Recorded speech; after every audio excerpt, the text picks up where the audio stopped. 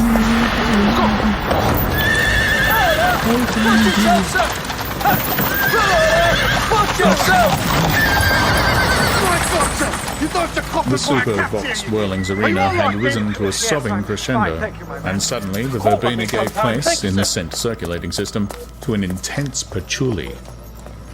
Linda stirred, woke up, stared for a few seconds bewilderingly at the semi-finalists, then, lifting her face, sniffed once or twice at the newly perfumed air, and suddenly smiled. A smile of childish ecstasy.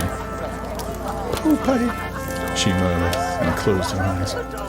"Oh, I do so like it. I do." She sighed and let herself sink back into the pillows. "But Linda," the savage spoke imploringly, "don't you know me?" He had tried so hard, had done his very best. Why wouldn't she allow him to forget? He squeezed her limp hand almost with violence, as though he would force her to come back from this dream of ignoble pleasures, from these base and hateful memories, back into the present, back into reality. The appalling present, the awful reality, but sublime, but significant, but desperately important, precisely because of the eminence of that which made them so fearful. "Don't you know me, Linda?" He felt the faint answering pressure of her hand. The tears started into his eyes. He bent over her and kissed her. Her lips moved. "Popeye," she whispered again, and it was as though he had had a pailful of ordure thrown in his face. Anger suddenly boiled up in him.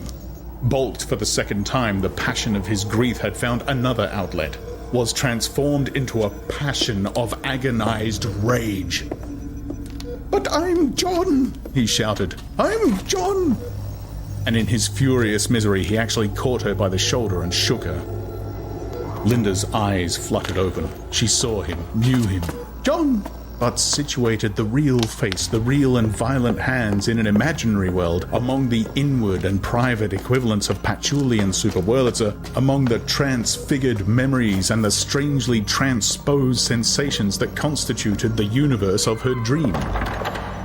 She knew him for John, her son, but fancied him an intruder into that paradisal Malpace where she had been spending her summer holiday with Popeye.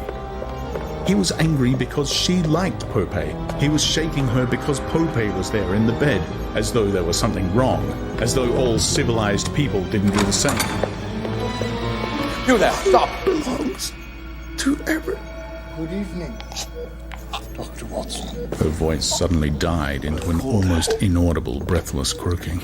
But I thought you were Her mouth fell open.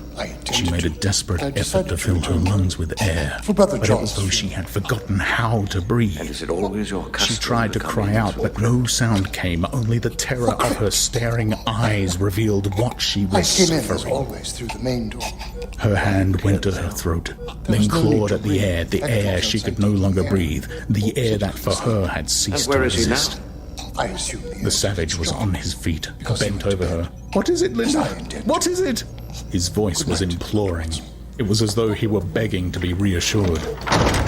The look she gave him was charged with an unspeakable terror, and it seemed to him reproach. She tried to raise herself in bed, but fell back on the pillows. Her face was horribly distorted. Her lips blue. The savage turned and ran up the ward. "Quick, quick!" he shouted. "Quick!" Standing in the center of a ring of zipper-hunting twins, the head nurse looked round. The first moment's astonishment gave place almost instantly to disapproval. "Don't shout! Think of the little ones!" she said, frowning. Who shall change our mortal body, But what are you doing? that it may be He like had broken through unto the ring. his glorious Be body, careful! according was to the yelling. mighty working, Quick! whereby quick, he He is caught her able by to the sleeve, subdue dragging all her after him. things quick! through himself. Something's happened. I've killed her. O merciful God, the Father of By our the time Lord they were Jesus back at the end of the Christ, ward, Linda who is was the dead. resurrection Speak with you later. The savage stood for a moment in frozen silence, then fell on his knees beside the bed and, covering his face with his hands, sobbed how the Dillon roses came uncontrollably. into his shall not employ. die eternally. The nurse Who also hath stood taught us- irresolute, I have looking told now you at the who is kneeling figure by the responsible, bed, Signor. the scandalous exhibition, Yet I see and you now look with poor suspicion children at at the my twins son. who had stopped their hunting of the Until zipper the case is and were closed, staring Signora, from the other end of the I have a habit of ward, looking at staring everyone. with all their eyes and nostrils at the shocking scene that was being enacted round bed 20. Simple-minded child. Should she speak to him, try and bring him back to a sense of But as Dr. decency, Watson will attest, remind him of where he murder was, is not the of private what domain fatal of the mischief he might do to these poor innocents, Indeed. undoing all their wholesome What would be death the conditioning reason? with this disgusting The man said always outcry, as though generous death was was- something do you terrible, suppose as though property anyone mattered is as much as all that. Christian charity? It might or give them the most guilt, disastrous perhaps? ideas about the subject, might I upset don't them into know what you reacting in mean. entirely wrong Yes, and you utterly do. antisocial But Master ways. was most candid with me about She how you stepped came forward into and employment. touched him on the shoulder. Were you not left Can penniless you without support behave? after Hector's She said in a father and low, brothers were angry carried voice. off by the But looking disease, around, and she saw that was half a not dozen Hector twins were himself already on literally, their feet but and advancing miraculously down the survived? ward. The circle was disintegrating. In another moment, Surely no, such the risk was too tragic great. losses make you The whole son group angry, might be put back 6 or 7 months in If its you believe the conditioning. bats are responsible She for the hurried back disease, towards then her just as menaced surely that charges. anger must extend Now, to those who who wants a allowed them chocolate to eclair? survive. She asked in a loud, cheerful tone. Me! Yelled the entire Bokanovsky group in chorus. Bed 20 was completely forgotten. Oh, God. God. God. I begin to The see a savage thread, kept Watson. repeating to himself. But a little verification In the is chaos order. of grief and remorse that filled his mind, it was the one articulate word. God. He whispered it aloud. Good day, Brother Abel. Oh, whatever is he Gentlemen, saying? come in. Said a voice, very near, having distinct tea. and shrill through the warblings of the Super Wallitzer. That Hector brought. The savage violently started Just and, finish uncovering your his face, painting. looked around. 5 khaki twins, each with the stump of a long eclair in his right hand, Yes, and their almost identical faces variously Almost smeared with liquid finished. chocolate, were St. standing in a Justinian's, row, is it? puggily goggling at him. They met his eyes and simultaneously grinned. One of them pointed with his eclair butt. "Is she dead?" he asked. Yes. The savage stared at them for a moment in silence. Then, in silence, he rose to his feet. In silence, slowly walked towards the Brother door. John and I always went out. Is she dead? And were Repeated the there any inquisitive people you twin visited on a trotting at his regular side. basis? Of course. And The since you returned savage from looked Kiev, down at him, have and you ever still had the without impression that speaking, you've been pushed him away. Follow. The twin fell on the floor someone and from at the once Abbey. began to howl. The I savage know. did not At even least look not round. that I'm aware. Brother John never mentioned any such suspicion. What about Hector? Did you ever encounter him while you were out in the evening? Hector. Yes. Brother John did mention seeing him once or twice. But he's always running errands. The menial staff of the Park Lane Hospital Still, for Dying if you don't consisted mind, I of should like to perform a little 162 experiment. deltas, divided into 2 Bokanovsky groups of As 84 you can redheaded see, the female pieces of the puzzle and are almost in 78 place, dark my friend. dolichocephalic I have an male inkling how to find the twins, one man who respectively. can surely provide the missing At link. 6, when their working day was Yes, over, and the you. 2 groups Good day, assembled sir. in the vestibule Hello. of the hospital and were Good day. served by the deputy sub-bursar with their soma ration. And you are going to the shop of From the Mrs. lift, Hewitt and the Parker savage stepped in out Pudding into the Lane. midst of Hewitt them, and but his Parker. mind was elsewhere, with death, with his grief, and his remorse. Mechanically, without consciousness of what he was doing, he began to shoulder his way through the crowd. Who are you pushing? Where do you think you're going? High, low, from a multitude of separate throats, only 2 voices squeaked or growled. Repeated indefinitely, as though by a train of mirrors, 2 faces, one a hairless and freckled moon haloed in orange, the other a thin, beaked bird mask, stubbly with 2 days' beard, turned angrily towards him. Their words, and in his ribs the sharp nudging of elbows, broke through his unawareness. He woke once more to external reality, looked round him, knew what he saw, knew it with a sinking sense of horror and disgust, for the recurrent delirium of his days and nights, the nightmare of swarming, indistinguishable sameness. Twins. Like maggots, they had swarmed defilingly over the mystery of Linda's death. Maggots again, but larger, full-grown, they now crawled across his grief and his repentance. He halted, and with bewildered and horrified eyes, stared round him at the khaki mob, in the midst of which, overtopping it by a full head, he stood. The greater mouse he had How had, many goodly creatures are there following here? our first meeting, I The sent singing words poisoning mocked him myself with derisively. tobacco and How reading beauteous Professor mankind Litinsky's is! Bats of the Oh, Ancient brave World. new world!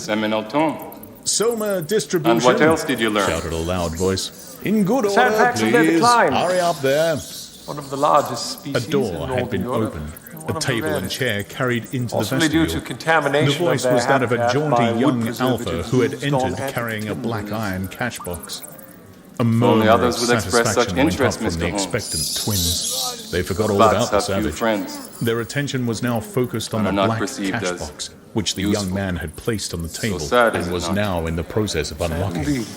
The lid was lifted. Then you Said can all the understand why they need 162 my simultaneously, And as yet though you they knew were your looking at discovery must be fireworks. kept secret at all costs. The lest young they be man took out a destroyed. handful of tiny Hence your pillboxes. silence and Now, lack of alibi he said when peremptorily, questioned by the police. step forward, please, one at a time, and no shoving. But sadly, their days here One are at a already time, numbered. and with no shoving, the twins stepped This old forward. building will soon be torn First down two to make room males, for the then a future. female, then another male, then three future seems to females, have then two more males. no The savage place for stood them. looking on. Oh, brave new world. You're a Oh, noble man, brave Dr. new Jackson. world. In his mind, the I singing wish I could words help seemed with to your mission, change but their I cannot. tone. They had However, mocked I him can through his clear misery your and name. remorse, mocked him I with simply how need to know hideous the a note truth of cynical derision. about your dispute with Brother Master. Fiendishly laughing, they had insisted on the low squalor, the nauseous ugliness of the Truth is nightmare. simply this. Now, suddenly, they trumpeted a call to arms. Oh, brave new world! Miranda was proclaiming the possibility of loveliness, the possibility of transforming I can even the prove you nightmare have into the wrong something man. fine If you give me and this noble. one night, no more deals. Oh, Take him away. brave new The blood on world! the glove. It was a challenge. It's not a human blood, is command. it? No shoving there now, shouted the deputy sub-bursar in a fury. He slammed down the lid of the cash box. I shall stop the distribution unless I have you good sensed behavior. that someone was behind you. The deltas Yes. muttered, jostled We one will get another to a the bottom little, of this, and then was still. Without further loss of life, The I threat assure had you. been effective. wish I shared your Deprivation of confidence, Soma. Dr. Watson. Appalling thought. That's better, said the young man, and reopened his cash box. Linda had been a An slave. urgent message for you, Singer. Linda had died. Others should live in freedom, and the world be made beautiful. A reparation, a duty. And suddenly, it was luminously clear to the savage what he must do. It was I've as received though some a rather shutter had alarming been news opened, from Mr. a Holmes. curtain It drawn appears back. he's been arrested. Now, said the deputy And is sub-bursar. therefore no longer able Another to help you khaki through your female ordeal. stepped forward. Stop! But more called the importantly, savage in a loud and he ringing states voice. that Stop! contrary to all his He pushed his beliefs, way he to the has table. become The convinced deltas stared at him that with some astonishment. demonic presence is indeed Fawn, bent upon said the destroying deputy sub-bursar below his breath. It's the savage. For this Felt reason, scared. I have decided that the only Listen, safe I course beg of action you, is for cried me the to savage leave earnestly. St. Justinian. Lend me your ears! He had Brothers, spoken in sisters, and brothers, found it very difficult to express it what is he wanted I to say. who brought this curse upon you. Don't take that Therefore, horrible I stuff. beg It's poison. forgiveness. It's poison. We'll spend the night I in say, prayer. Mr. Savage, When said I the deputy leave in the sub-bursar, morning, smiling propitiatingly. Demon. Would you mind letting me? Poison to the soul as well as the body. Yes, but let me get on with my distribution, won't you? There's a good fellow. With the cautious tenderness of one who strokes a notoriously vicious animal, he patted the savage's arm. Just let me. Never! Cried the savage. But look here, old man. Throw it all away! That horrible poison! The words, throw it all away, pierced through the enfolding layers of incomprehension to the quick of the Delta's consciousness. An angry murmur went up from the crowd. I come to bring you freedom, said the savage, turning back towards the twins.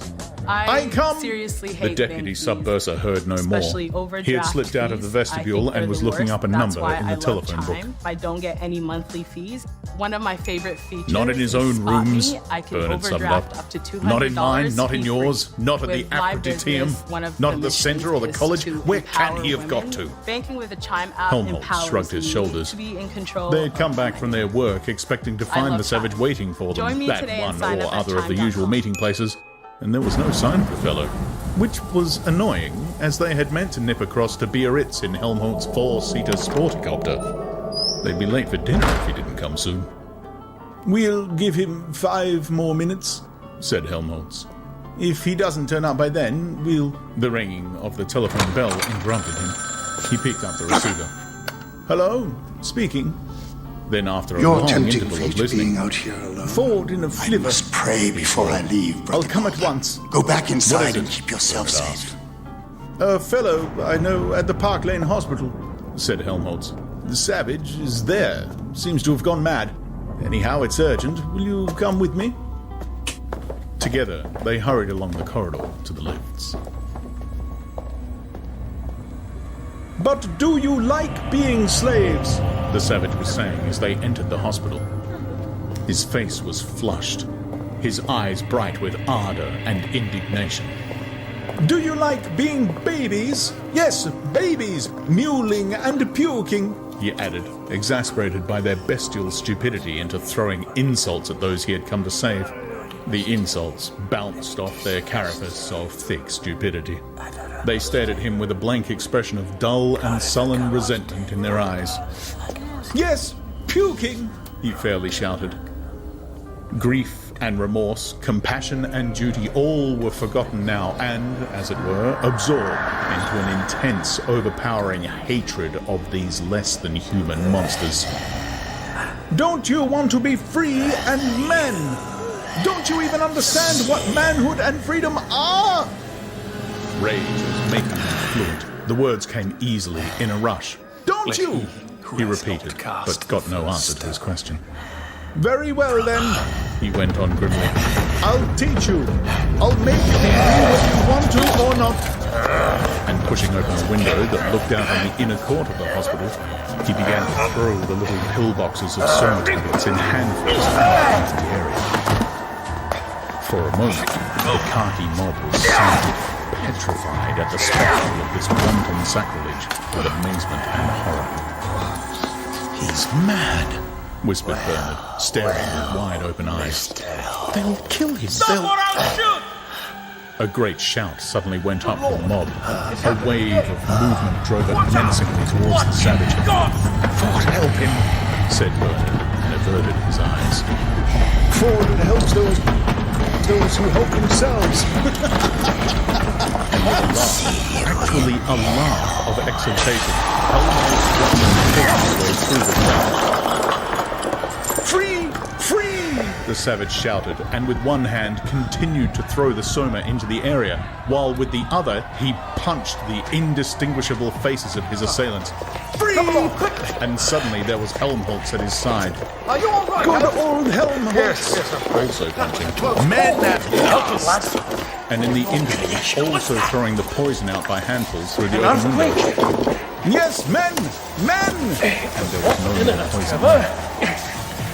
He picked up the cash box and showed Here him is your black vampire, emptiness. gentlemen. You're free! Howling, the Deltas charged with a redoubled fury. His fangs. Hesitating A simple garden on the fringes claw. of the battle. They're done for, said Bernard, and urged by a sudden impulse, ran forward to help them. Then thought better of it and halted. Then, ashamed, stepped forward again. Then again thought better of it, and was standing in an agony of humiliated indecision, thinking that they might be killed if he didn't help them, and that he might be killed if he did, when, Ford be praised, goggle-eyed and swine-snouted in their gas masks, in ran